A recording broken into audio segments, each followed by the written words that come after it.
Welcome back to TC Talks. I'm your host, TC, and today we're going to be talking about who should be the MVP of the 2025 NFL season. But before we get to that, I just want to say thank you so much for all the support on this channel. Double-digit subscribers, tens of thousands of views, dozens of likes and comments. I could not be more appreciative of all the support, especially this late in the NFL season. So thank you guys so much. And without further ado, let's go ahead and dive into who I believe should win the MVP race.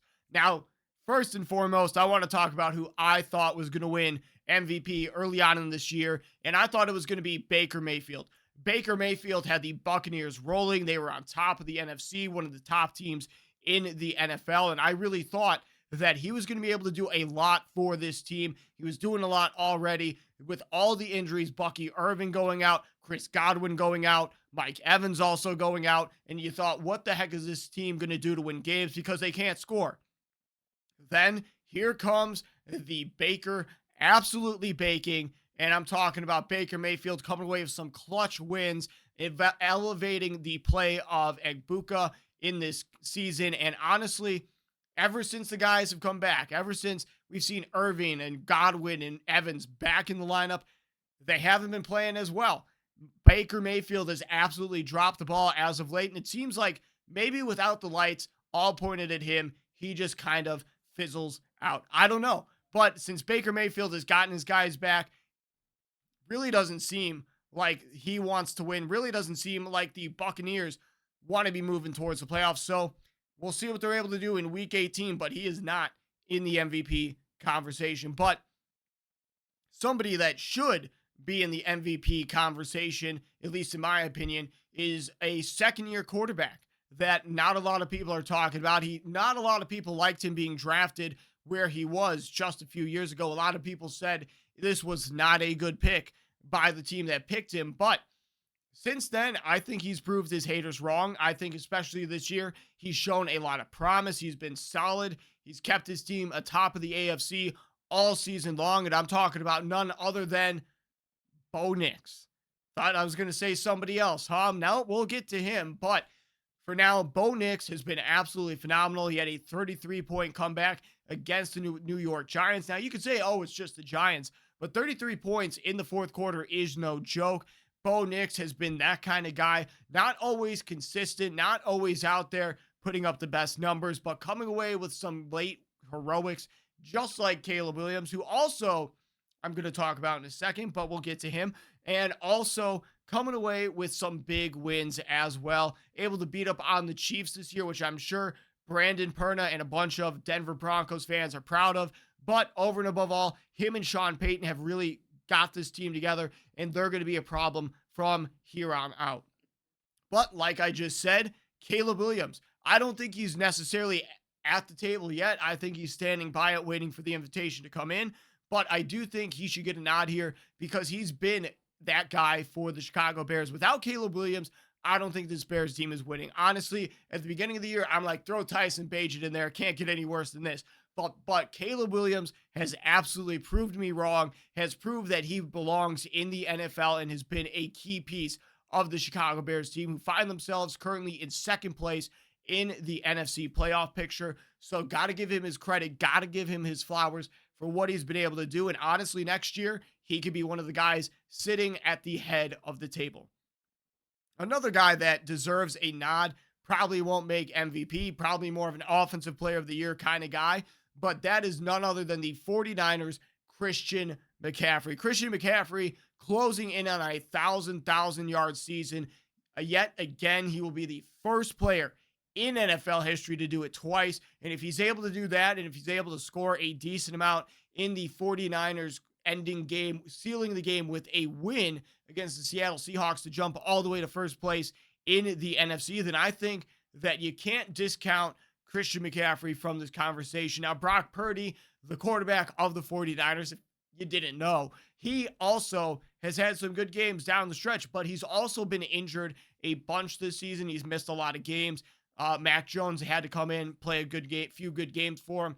But over and above all, I don't think he's done enough this year, especially with the injuries, to warrant being in the MVP conversation. But also just wanted to throw the nod out there that Brock Purdy, despite what some people would say about him being a little bit of a merchant of being on a good team, having guys wide open. He's been able to execute and he's been able to do good on his own as well. Chicago Bears could not stop him with the RPOs, so got to give him his flowers for that, despite the fact that it cost the Chicago Bears the possibility of getting first place in the NFC. But beyond that, there is one more person I wanted to talk about, and it's a guy that really did have a lot of respect and honestly was commanding a lot of the MVP conversation at the beginning of this year, and that's Jonathan Taylor. Unfortunately, Indiana Jones suffered an injury earlier this season, and it kind of collapsed the Indianapolis Colts, and that's really unfortunate for this team because honestly, Jonathan Taylor,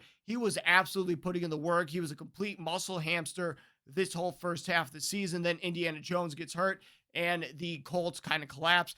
But even before that, Jonathan Taylor not elevated at the level that he was earlier in the season. He was struggling a little bit more, and it kind of just started to fall apart from him before we really saw the injury to Indiana Jones. And honestly, I don't think that was going to be the difference for him down the stretch. I don't think it mattered who the quarterback was. Jonathan Taylor was kind of falling off. It might have been due to the fact that they were working him to death down there in Indy, but who knows?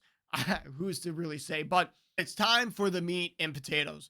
Who are the two top guys in the MVP race? You already know. Your mother knows. Your grandmother knows. Your girlfriend knows. We all know who I'm about to say.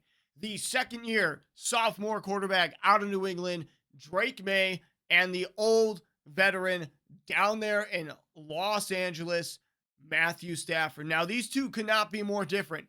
Different coasts of the United States, different age ranges, different levels of mobility, different play styles as quarterback. It's all ridiculous how different these quarterbacks are. Matthew Stafford, very much stationary, -2 rushing yards on the season. Drake May, over 400 rushing yards on the season. Matthew Stafford, a complete whiz with his arm. Not to say that Drake May isn't, but over 40 touchdowns compared to 30 touchdowns, 4,400 yards compared to 4,000. It's just not the same overall when you compare these two quarterbacks. And that's not to say that Drake May doesn't deserve a nod here, because I really do think he does. Because Sean McVay, known for being one of the best offensive minds in the NFL. Mike Vrabel, also a solid coach, not exactly known for his wizardry with play calling or anything like that. So it's a little bit of a different situation there from a play calling perspective. And then on top of that, just the overall talent. Now, not to say the New England Patriots don't have good talent on that team. They got Hunter Henry, who's a beast. They got the ground game absolutely smashing. And on top of that, they do got some good wide receivers as well.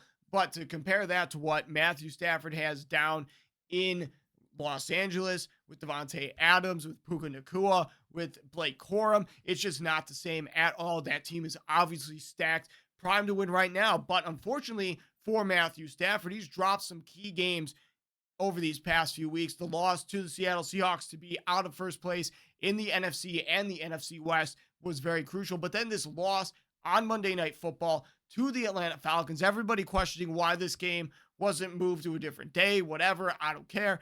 But this game ended up being a complete thriller because Matthew Stafford was struggling a lot in this game. He turned the ball over 3 times in this contest, and that was really the difference of this game. 27-24, the final in Atlanta's favor, and the Rams really lost the game due to Matthew Stafford down the stretch against an inferior opponent, an opponent that shouldn't even be in the same conversation, should feel insulting to be on the same field as, and Matthew Stafford has a complete stinker. Meanwhile, Drake May going up against another inferior opponent with the New York Jets, or the New Jersey Jets, as they should be called right now, and he absolutely demolishes them, has a 5-touchdown game, and he looked phenomenal. So the differences down the stretch, I think, really do matter the most, because right now they're both in the hunt, or they were both in the hunt. Now it's just the New England Patriots hunting for that first place seed in their respective conference, and they very well could be the number 1 seed in the AFC. We'll see what ends up happening in this final week, but the Rams missing out on that opportunity mostly due to the interceptions thrown by Matthew Stafford, the turnovers by Matthew Stafford. I think that really makes the difference when you're comparing these guys as it stands right now. It's, of course, We're talking about the whole season, and Drake May lost to the Las Vegas Raiders week 1. But the progression from then to now, I think, is a big difference. And knocking him for losing that game early on, I think, is kind of ridiculous. He's been nothing but solid as of late. That's why I believe Drake May should be the MVP of this season. Not to say that Matthew Stafford hasn't been great. Not to say that Matthew Stafford has been necessarily even outplayed by Drake May, but Drake May has been the most valuable player of his team. He's putting his team in the most valuable, most sought after spot in the AFC, which is the first seed. Meanwhile, Matthew Stafford hasn't done that as of late, and that's why I got to give the nod to Drake May instead of Matthew Stafford for MVP. But let me know what you guys think down in the comments section below. Do you agree with me that Drake May should be the MVP in his second year, or is he too young? Is he just too inexperienced? Whatever the excuses are, let me know all your thoughts down in the comments section below and tell me who you think should be MVP if you don't think it's Drake May. Thank you for all the support, guys. Until next time, see ya.